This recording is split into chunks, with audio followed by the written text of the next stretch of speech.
Alléluia. Amen. Père, nous te disons merci beaucoup de ce que du nord au sud, de l'est à l'ouest, les ossements desséchés retrouvent la vie au nom puissant de Jésus. Amen. Merci de ce que les yeux sont ouverts à la vérité un peu partout dans le monde entier au nom puissant de Jésus. Alors que nous rentrons dans les Écritures maintenant, puisque ta parole est utile pour enseigner, merci de ce que nous avons reçu de ton enseignement au nom puissant de Jésus. Nous avons reçu de ta correction au nom puissant de Jésus. Et nous avons reçu de ton instruction au nom puissant de Jésus. C'est au nom puissant de Jésus que nous avons prié. Amen. Amen. Nous continuons de regarder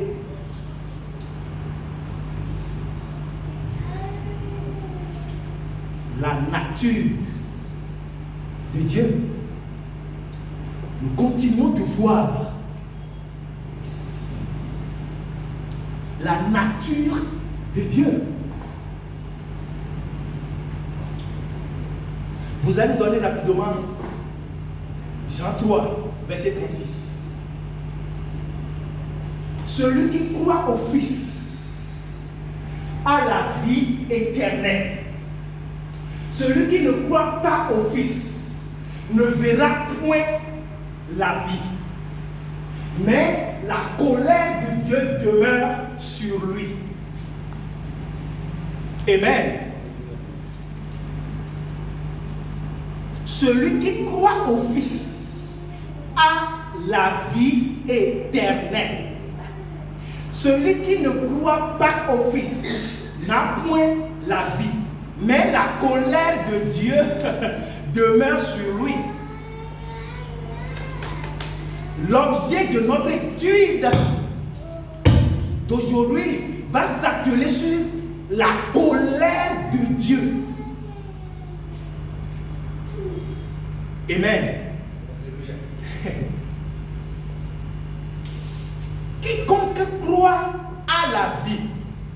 Donc, cela voudra dire la condition, la seule condition, le seul prérequis, c'est ça, mais la seule, je ne sais pas le français, le seul prérequis pour le salut, c'est croire. C'est la foi. On est celui qui croit au Fils à la vie éternelle. Point barre. Donc, pour avoir la vie éternelle, il suffit de croire, c'est-à-dire quoi? Accepter que Jésus-Christ est Seigneur et Sauveur. C'est-à-dire encore quoi? Être persuadé, convaincu, avec certitude que Jésus-Christ est le Sauveur et le Seigneur, est Dieu et en même temps le Fils de Dieu. Être persuadé, convaincu avec certitude que lorsque nous étions écartés de Dieu, que lorsque nous étions tous des pécheurs, lorsque nous étions condamnés à mourir, il était venu, Dieu est devenu un être humain pour pouvoir payer le prix à notre place qui est la mort. Donc, quiconque est persuadé de ça a la vie éternelle. Donc, la vie éternelle est reçue, possédée uniquement par le fait qu'on croit et non pas le fait qu'on pas le fait de nos efforts personnels, mais de vos efforts personnels. Non. Amen. Mais là n'est pas notre sujet du jour.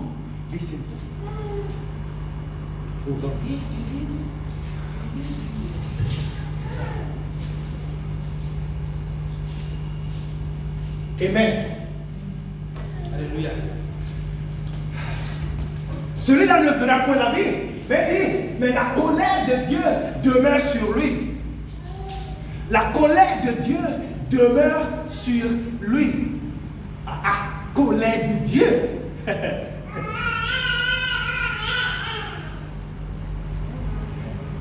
Amen. Alléluia. Amen. Dieu n'est pas en colère contre vous parce que vous aviez commis de fautes dans votre passé.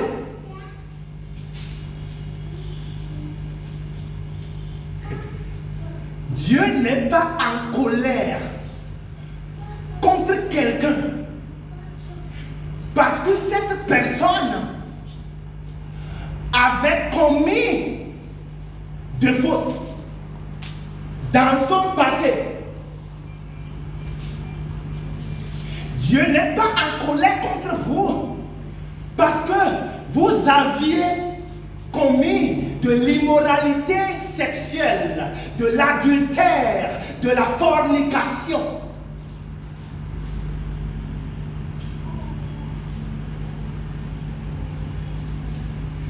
Nous prenons l'exemple de la femme adultère. Donnez-nous ça rapidement. Dans Jean 8, je crois. Jean 8, verset 3 à 11. Alors, les scribes et les pharisiens amenèrent une femme surprise en adultère. Oh, est-ce que vous avez une version Luxon, c'est ça, hein? Premier. Alors les scribes et les pharisiens amenèrent une femme surprise en flagrant délit d'adultère. En flagrant délit d'adultère. Quand on dit en flagrant délit d'adultère, ça veut dire quoi? C'est que elle est en acte. Et les scribes et les pharisiens l'ont arrêté et ils l'ont emmené. Maintenant, on y va. Verset 4. Et la plaçant au milieu du peuple, ils dirent à Jésus, Maître, cette femme a été surprise en flagrant délit d'adultère. Oui. Moïse, dans la loi, regardez très bien, ce n'est pas Dieu dans la loi. Ok? Moïse, dans la loi, nous a ordonné de lapider de quelle femme?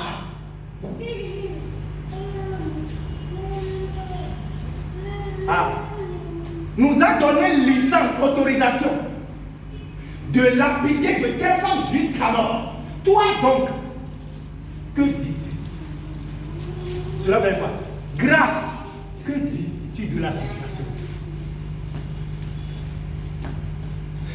Grâce, qu'est-ce que toi tu dis? La loi dit de lapider de telle femme. Mais toi, grâce, devant adultère, qu'est-ce que tu dis? Oui? On va voir ce que la grâce dit. La réaction de la grâce. Il disait cela pour l'éprouver afin de pouvoir l'accuser. Mais Jésus s'étant baissé, écrivait avec le doigt sur la terre. Oui. Comme il continuait à l'interroger, il se releva et leur dit que celui de vous qui est sans péché jette le premier la pierre contre elle. Mais je pensais que la grâce allait se mettre quoi? En colère et commencer par lapider elle-même, la grâce la même, la femme, ou appeler tonnerre sur la femme. Oui, juste. Qu'est-ce qui s'est passé après cette parole? Et s'étant de nouveau baissés, ils écrivaient sur la terre. Oui.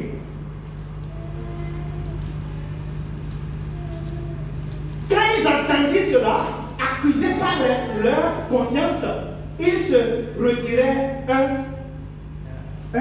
Chacun commence par déposer sa pierre. Un à un. Depuis les plus âgés jusqu'au dernier. Et Jésus resta seul avec la femme. La grâce resta seule avec la femme. qui étaient là au milieu. Mais la loi elle est méchante. Au milieu d'une grande foule. Continuons s'il vous plaît. Alors, continuons s'il vous plaît. Ok. Alors Satan relevait et ne voyant plus que la femme, Jésus lui dit, femme, où sont ceux qui t'accusaient? Personne ne t'a-t-il condamné? Oui, merci.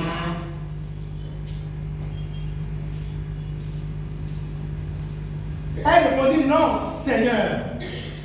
Et Jésus lui dit, je ne te condamne plus. Hein? Oh, pas non plus. Hein? Regarde la réponse de la grâce. Je ne te condamne pas non plus. Maintenant, qu'est-ce qui peut susciter quelqu'un à condamner quelqu'un suite à une faute? La colère. La colère. Mais la grâce lui dit, non femme, moi non plus je ne te condamne plus. Va, le Père, c'est un pouvoir qu'il lui a donné. L'autorité sur le péché. Ce n'est pas elle qui va dire, maintenant là tu es saint, tu es saint. Non. Il est en train de lui donner l'autorité sur le pouvoir sur le péché. Car le péché, la mort n'a plus de quoi? De pouvoir sur nous qui avons Christ. Donc, Dieu n'est pas en colère tel que je le disais au départ contre quelqu'un parce que la personne avait eu à commettre de l'adultère, de fornication. Non. Il n'est pas en colère contre quelqu'un qui avait eu à tuer dans sa vie. Ces propos sont un peu lourds. Mais prenons l'exemple de Caïn dans Genèse, chapitre 4. Chapitre 4. Donne-nous verset 8. Voilà. Cependant, Caïn adressa la parole après avoir tué son frère. La parole à son frère Abel. Mais comme il était dans les champs, Caïn se jeta sur son frère Abel et fait quoi? Et le tua. Si Dieu était un Dieu vraiment colérique, et cela s'est passé, qu'est-ce qui va se passer? C'est immédiatement qui tue par épée. Mais aujourd'hui, on dit Dieu va tuer la personne. Mais on va voir. On va voir. Il a tué Abel. Verset 15, s'il vous plaît. L'Éternel dit, si quelqu'un tuait Caïn, Caïn serait vengé cette fois. Et l'Éternel mit un signe sur Caïn pour que quiconque le trouve ne le fasse pas. Oh. Qu'est-ce qu'il a fait pour le mettre? Le mettre plutôt. Il a protégé. Il a protégé. L'amour de Dieu a protégé celui qui a tué. L'amour de la grâce de Dieu a protégé celui qui a tué. En fait, ce n'est pas l'acte. Il est contre l'acte, mais il n'est pas contre la personne.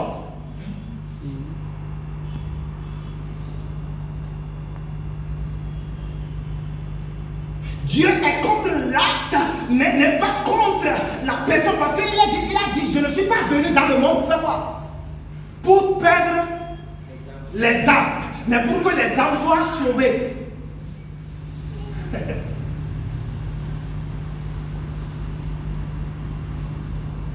Donc, Dieu n'est pas en colère contre vous un peu partout. Parce que vous aviez eu dans le passé à tuer. Non.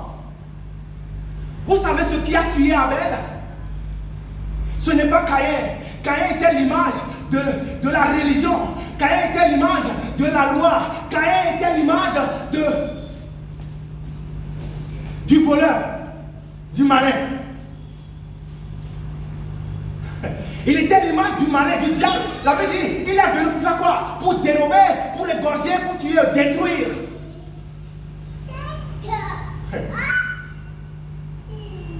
Mais moi, je suis venu afin que quoi? Mes brebis aient la vie Alléluia.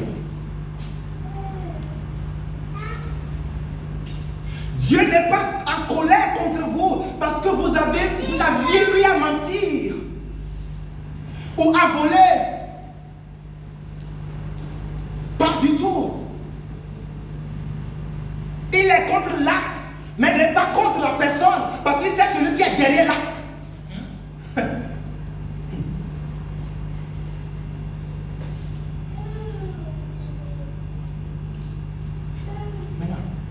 Alors, qu'est-ce que cela signifie dans notre verset d'ouverture, Jean 3, verset, ramène ça.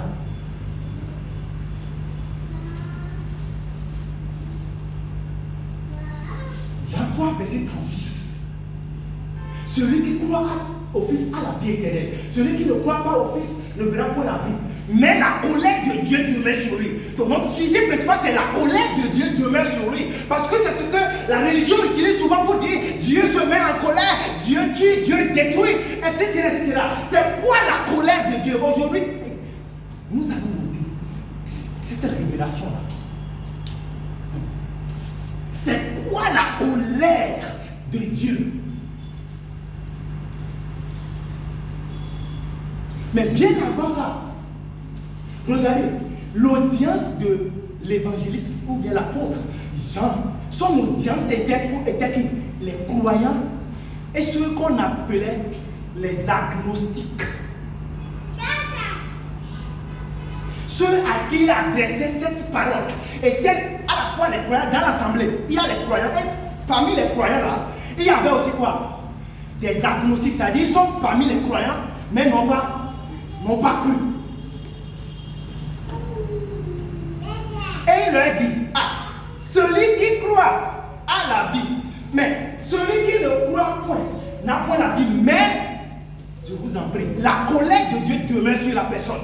Qu'est-ce que cela voudra dire? La colère de Dieu demeure sur la personne.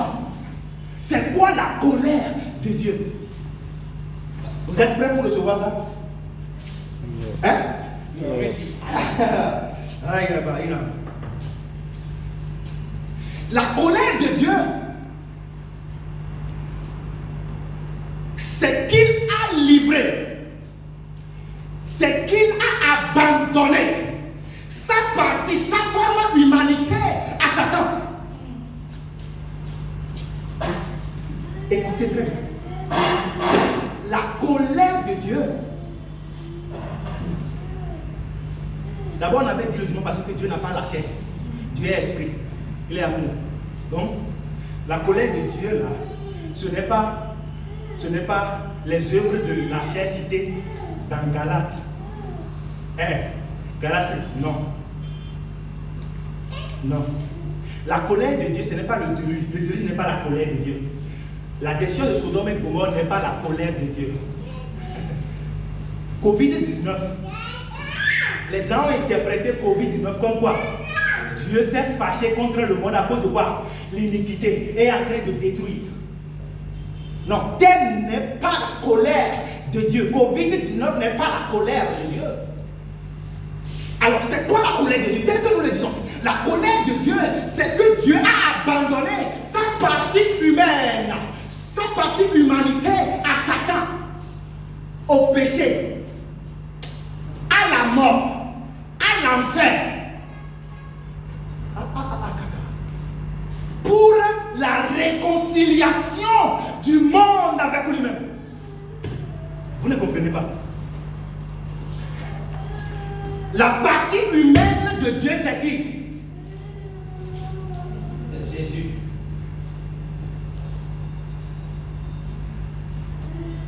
Dieu est le Père.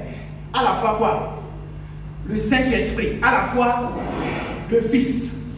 Donc, la colère de Dieu, c'est que Dieu a abandonné quoi? Le Fils a abandonné sa partie qui est homme à l'enfer, a abandonné sa partie qui est homme au péché, à Satan, pour la réconciliation des hommes, pour notre réconciliation avec lui-même, pour le salut de l'homme. Vous comprenez la colère de Dieu?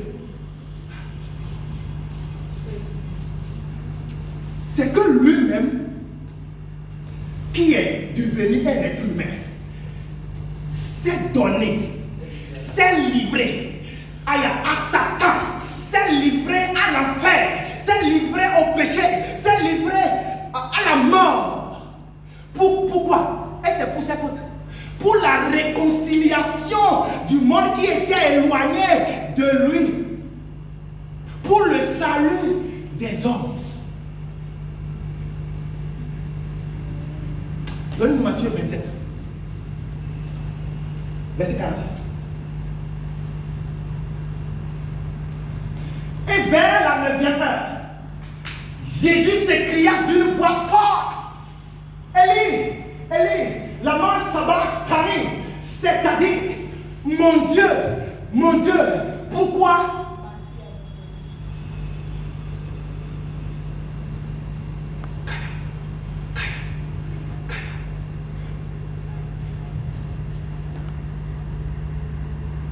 Il a abandonné. Pourquoi? Parce qu'il a accepté porter le péché du monde entier. Parce qu'il a accepté que c'est lui qui a commis le crime alors que c'était l'homme. Il a accepté. En lui, en Dieu, il n'y a pas quoi. Qu'est-ce qu'il doit faire? Il doit s'éloigner. Il doit s'écarter de sa partie même. C'est pour la première fois que Dieu, en tant que Dieu, a regardé Dieu. Et Dieu a quitté Dieu. Et Dieu a crié, Père, Père, pourquoi m'as-tu abandonné? Quelle colère peut créer? Donc, la colère de Dieu, c'est l'amour de Dieu pour les hommes. La colère de Dieu, c'est l'amour de Dieu pour les hommes. C'est la grâce de Dieu pour les hommes.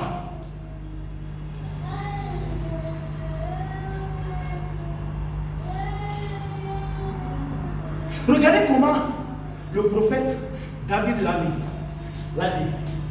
Revenez dans Psaume 22, verset 2. Mon Dieu, depuis la chose, mon Dieu, pourquoi m'as-tu abandonné? Et t'éloignes-tu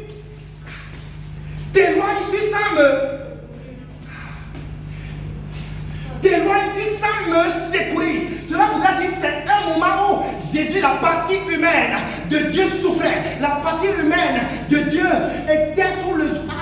Il dit, si je savais. Il a crié.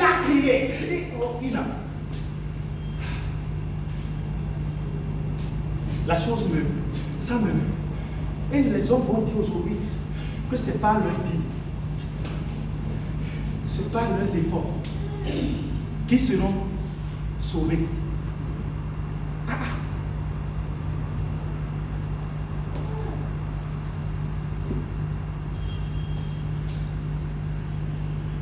Pourquoi tu te mets sans me secourir? Imaginez un peu la souffrance qu'il endurait.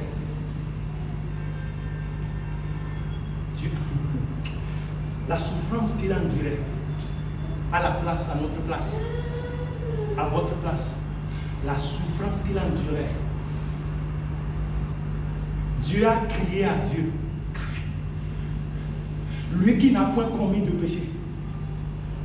Il l'a fait devenir, c'est comme ça il l'a fait devenir péché à notre place. Paul a dit, lui qui n'a point commis de péché, il l'a fait devenir péché afin que nous soyons quoi? Justice de Dieu. Ça c'est la colère de Dieu, ça. C'est son amour pour nous. C'est son amour pour vous.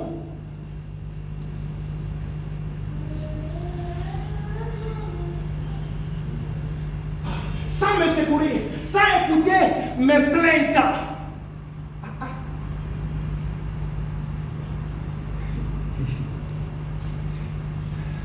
Nous avons pensé que Dieu est méchant, Dieu n'est pas méchant.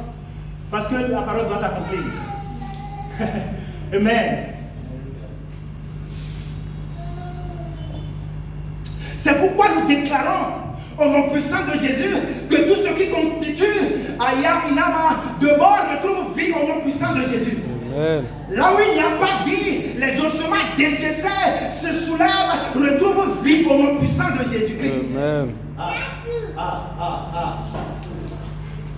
Regardez comment l'auteur d'Hébreu l'a mis. Hébreu 5, verset 7.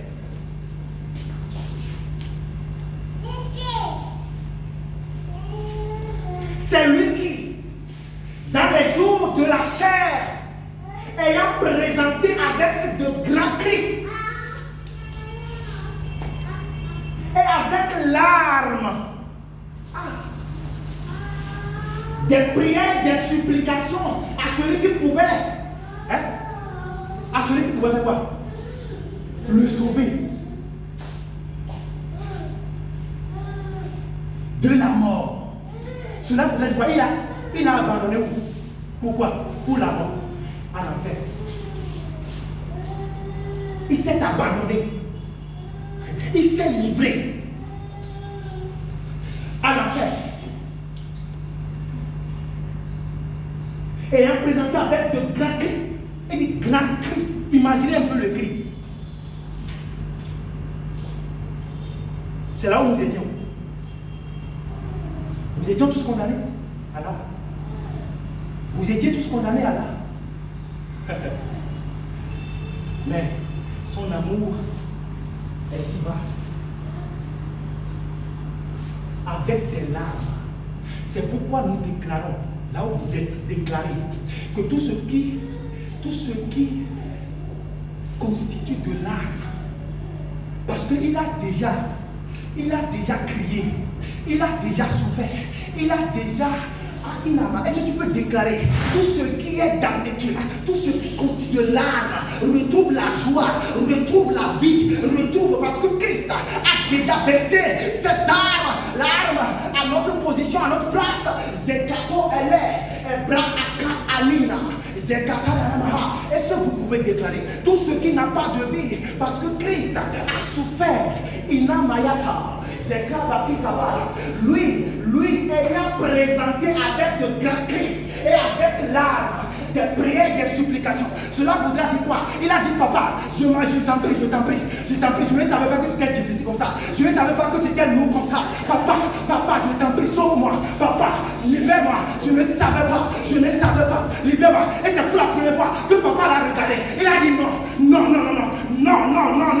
Il s'est écarté de lui. À cause de toi, à cause de moi, il s'est écarté de lui. C'est pourquoi nous déclarons, par l'œuvre accomplie de Jésus-Christ, que tout ce qui n'a pas de vie un peu partout dans le monde retourne vie.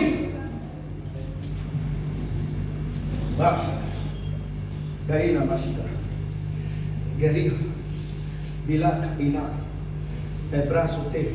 C'est au nom puissant de Jésus nous l'avons prié.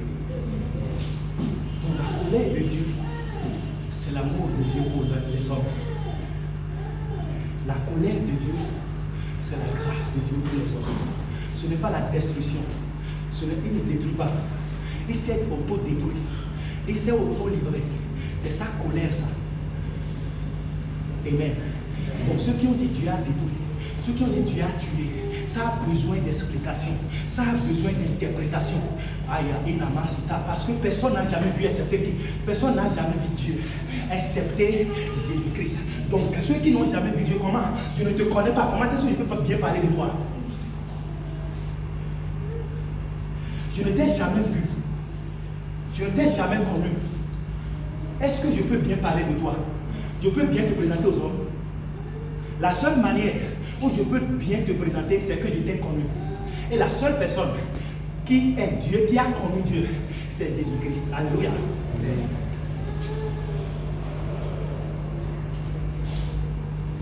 C'est quoi la colère de Dieu? Point 2. La colère de Dieu, c'est qui n'influence pas le choix, la préférence de l'homme en matière du salut.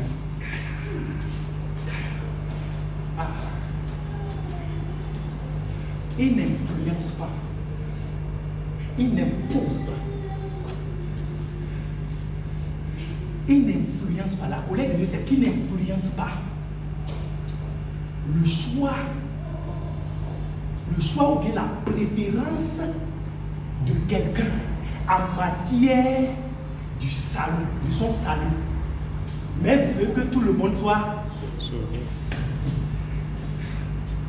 C'est qu'il veut que tu choisisses Christ, mais ne t'impose pas Christ.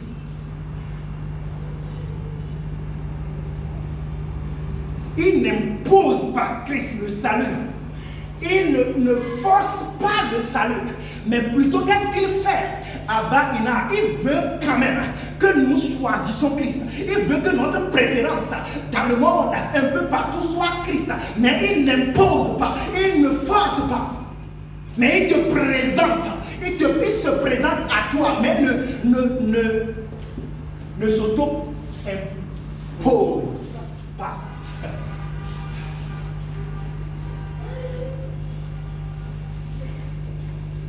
Mais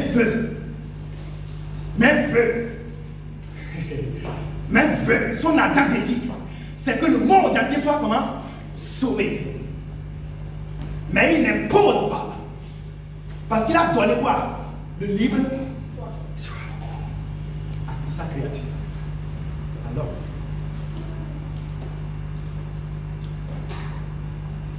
Amen. Donnez-nous Jean 3, verset 16. Un verset que nous connaissons tous. Car Dieu a tellement aimé les hommes que nous sommes plutôt, qu'il a donné son Fils unique, afin que quiconque croit en lui. Regardez, on avait déjà étudié ici. Dieu a tellement aimé quoi? Le monde. Et on avait dit le monde dans ce côté, c'est quoi? A tellement aimé le monde. Et il a donné. Cela voudra dire quoi? Son Fils n'était pas dans ce monde-là. La présence de Dieu n'était pas dans ce monde-là. Ce n'était pas le monde qu'il a créé. Et on avait dit ici que lorsque Adam, Dieu a dit, ne fais pas ceci, car le jour où tu le feras, tu feras quoi? Tu mourras. C'est-à-dire quoi? Il était en train de lui dire indirectement que le jour où tu vas faire ça, tu vas créer un monde dont je ne suis pas responsable. Un monde. Ce sera un monde des pécheurs, rempli uniquement que des pécheurs. Un monde rempli uniquement que des morts. Ce ne serait pas le monde que moi j'ai créé. Mais Dieu va te créer un nouveau monde. Parce qu'il a prévu ce qui veut se passer avant. Donc, et il a pro-agi. Dieu pro-agi avant l'action. Il a agi d'avance. Il informe d'avance avant que la chose n'arrive. Regardez là.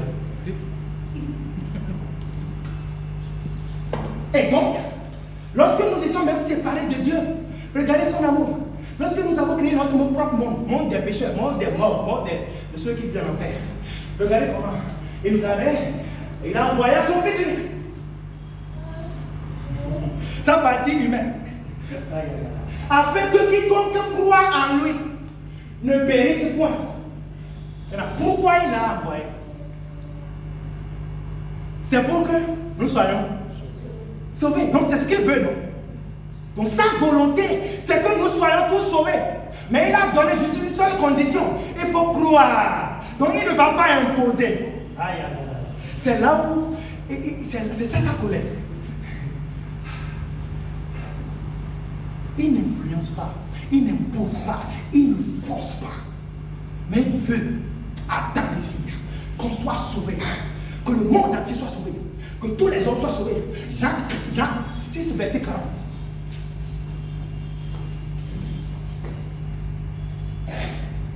La volonté de mon Père, qui parle, c'est que quiconque voit le Fils et croit en lui, est quoi? La vie éternelle. Et je le ressusciterai au dernier. Dis avec moi, je suis la résurrection de Dieu en Christ. La résurrection de Dieu en Christ. Mais c'est notre réalité, ça. Oui, notre réalité, c'est que nous sommes la résurrection. Nous avons la vie. Dis avec moi, j'ai la vie éternelle en Christ. J'ai la vie éternelle. J'ai la vie immortelle en moi. J'ai la vie immortelle. Donc je suis immortel. Donc je suis immortel. Amen. Ah. La volonté de mon Père. Oh, ce que mon Père veut, c'est que quiconque voit le Fils et croit en lui ait la vie éternelle. C'est sa volonté. Que toute l'humanité ait la vie. Mais n'impose pas la vie n'influence pas la décision. Donc, nous faisons très attention.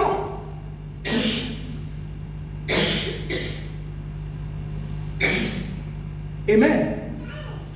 Ah. Maintenant, nous allons nous demander alors, maintenant, qu'est-ce que Jean était en train de dire? Avec cette explication, on peut comprendre maintenant. Qu'est-ce que Jean était en train de dire quand il disait, c'est la question ça, la colère de Dieu demeure sur lui. Qu'est-ce que cela signifie? La colère de Dieu demeure sur lui voudra dire que cette personne-là demeure dans son état satanique, demeure dans son état pécheresse, demeure dans son état initial, demeure dans son état mortel, demeure dans son état colérique. Quiconque croit au Fils a la vie éternelle, mais celui qui ne croit pas ne verra pas la vie, mais quoi? La colère de Dieu. Cela veut dire que la personne demeure telle qu'il était. C'est juste ça, c'est ce qu'il était en train de dire. Autrement dit que la personne demeure plus séparée de Dieu. Ah, vous avez compris. C'est-à-dire quoi? La personne est en Adam. Il reste, il demeure en Adam. Mais il n'est pas où? En Christ. C'est pourquoi Paul va dire, si quelqu'un est en Christ, c'est deux positions. C'est deux positions. Soit tu es où? En Christ, ou tu es où? En Adam. C'est-à-dire dans le pays. Donc, quiconque ne croit pas demeure dans le péché. C'était juste ce qu'il exprimait. Regardez, c'est pourquoi il a dit dans Jean chapitre 3 verset 18.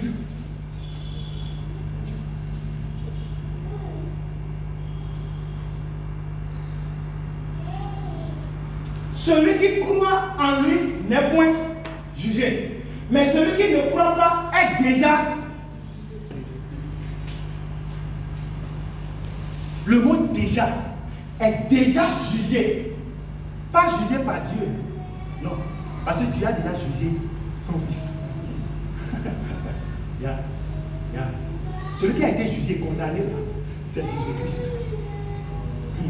Donc nous bénéficions. On bénéficie juste de ce qu'il a fait. Maintenant, c'est pourquoi il a dit est déjà jugé parce qu'il n'a pas. Ok. Est-ce que c'est parce qu'il ne va pas à l'église? Est-ce que c'est parce qu'il ne jeûne pas? Ok, d'accord. Est-ce que c'est parce qu'il ne donne pas très bien à l'église? Nous ne sommes pas en train de dire de ne pas donner. En fait, notre nature c'est de donner. En Christ, notre nature c'est de donner. Mais le don en Christ n'active pas le salut. Ou bien, n'est pas la condition pour avoir le salut. Est déjà jugé. Pourquoi il est déjà jugé? Parce qu'il n'a pas cru.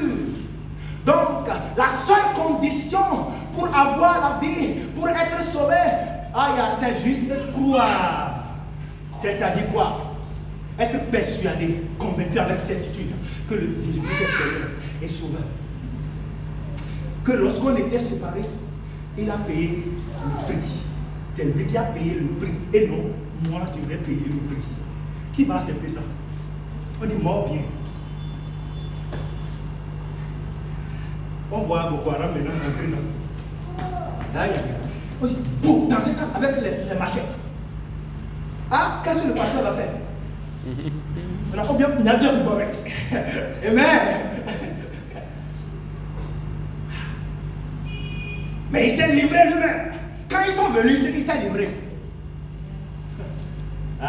Il s'est livré, il n'a pas fou. Il s'est livré parce qu'il sait que le troisième jour,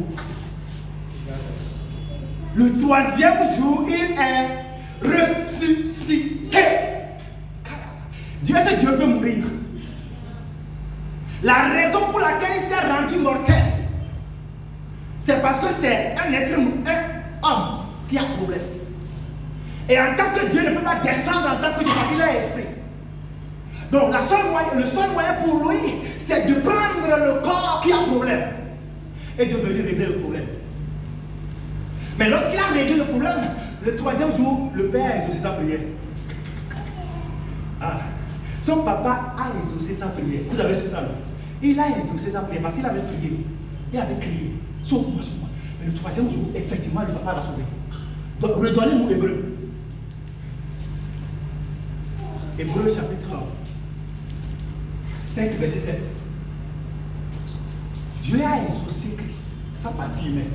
Il a ressuscité des morts. C'est lui qui. Bon, non, je ne veux pas là. J'ai la fin. Et ayant été exaucé, à cause de ça,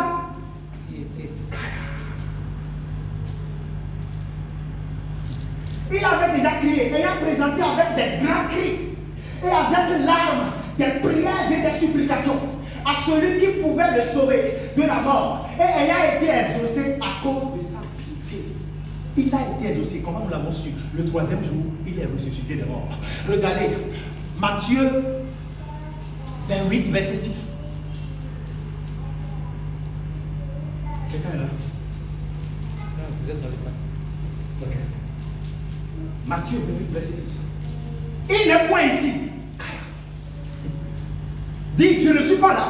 Je ne suis pas là. Oh, comment on va dire? Je ne suis point. Je ne suis point. Il n'est point. Hein? Oh! Aïe, aïe, aïe, aïe. Dis avec moi, je ne suis point là. Je ne suis point là. Commence pas à déclarer ça. Bakina Masaka, je ne suis point là. J'ai déjà quitté. Bakina Masaka Kaba. Inamata Kaka. Aïe, aïe, aïe, aïe. Je ne suis point là parce qu'il n'est point là. Inaya Gataya. Agada Bragada Bragada. Zekato Inama. Je ne suis point là. Je ne suis point là parce qu'il n'est point là. Gataya, Gataya, Gataya. C'est le nom puissant de Jésus que nous avons déclaré. Il est ressuscité. Il est ressuscité comme il l'avait dit. Venez, voyez le lieu où il était couché. Il n'est point là. Vous n'êtes plus là. Vous n'êtes plus là. Et vous ne pouvez. Il n'était pas là. Il n'est pas là. Et il ne sera jamais là. Alléluia. Est-ce qu'on peut acclamer pour le Seigneur? Il n'était pas là. Il n'est pas là. Et il ne sera jamais là.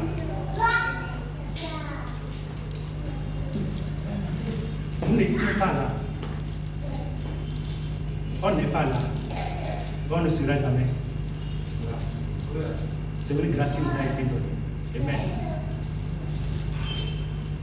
Paul l'a révélé, Paul l'a dit aussi aux églises à Corinthe. 1 Corinthiens chapitre 15, verset 20.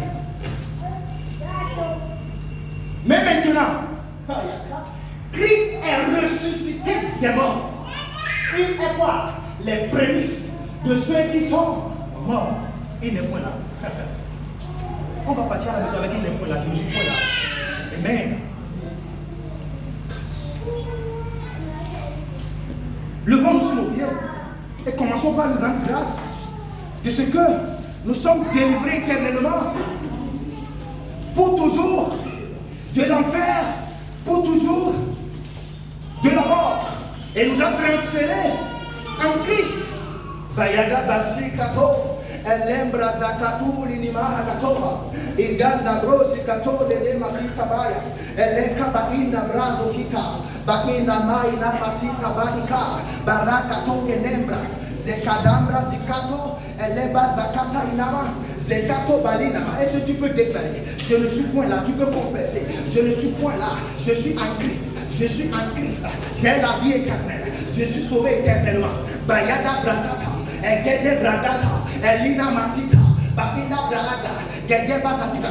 De la même manière, nous déclarons qu'un peu partout dans le monde, les Brasa Kato Inama, les Gada Brasa Kaya, les Gada Brasa Kataya, l'Esprit de Dieu est en train de mouvoir, la Gada Saki Kabala, en train de ressusciter, Araka Tabala, en train de ressusciter les morts, la Kata en train de donner vie aux morts. C'est Kato Ele, c'est grave d'abord, elle dit Katabo Inamasitaya, la Anga d'Abro, c'est Kato Ele Namasita. C'est au nom puissant de Jésus nous avons déclaré.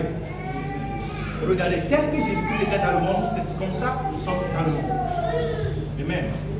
Tel qu'il était dans le monde, exactement comme nous sommes aussi dans le monde, afin de pouvoir l'amener assez dans le royaume. Amen. Jésus en faisant quoi? En annonçant son œuvre accomplie, en prêchant ce qu'il a déjà fait pour l'humanité. Amen. Et son Père famille, Père le Seigneur. Père, nous te disons merci beaucoup de ce que lorsque nous étions éloignés de toi, tu nous as réconciliés avec toi par Christ. Reçois la gloire au nom puissant de Jésus. Amen. Merci de ce que lorsque nous étions condamnés à mourir, lorsque nous étions condamnés en enfer, tu nous as ramenés en vie en se donnant toi à notre place. Nous te rendons grâce et reçois la gloire au nom puissant de Jésus. Alors que nous rentrons dans cette nouvelle semaine, c'est une semaine bénie pour chacun de nous au nom puissant de Jésus. Tout ce que nous entreprenons prospère au nom puissant de Jésus. Tout ce sur quoi nous imposons nos mains, gata, gata, gata, reçoit la vie au nom puissant de Jésus. Triomphe de façon exponentielle au nom puissant de Jésus. C'est au nom puissant de Jésus que nous avons prié.